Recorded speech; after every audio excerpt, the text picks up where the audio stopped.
വിശുദ്ധ കൂട്ടുകെട്ടെന്ന ആമുഖത്തോടെ കേരള രാഷ്ട്രീയം എന്നും ചർച്ചയ്ക്കെടുക്കുന്ന ഒരു സഖ്യമാണ് കോലീബി. കുപ്രസിദ്ധമായ കോലീബി സഖ്യത്തിന് ഈ തെരഞ്ഞെടുപ്പ് കാലത്ത് 25 വയസ്സാകും.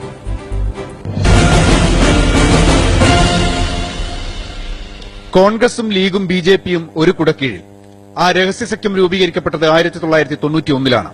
പൊതു തെരഞ്ഞെടുപ്പ് ഒന്നിച്ചെത്തിയപ്പോൾ വടകര ലോക്സഭാ മണ്ഡലവും ബേപ്പൂർ നിയമസഭാ മണ്ഡലവും പരീക്ഷണ കേന്ദ്രങ്ങളായി.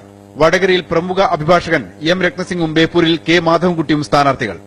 Ratnasingh UDF സ്വതന്ത്രൻ, Madhavankutty BJP അനുഭാവി. തെരഞ്ഞെടുപ്പ് ഫലം ഈ രഹസ്യസഖ്യത്തെ തൂത്തെറിഞ്ഞു. രത്നസിംഗും മാധവൻകുട്ടിയും പരാജയപ്പെട്ടു.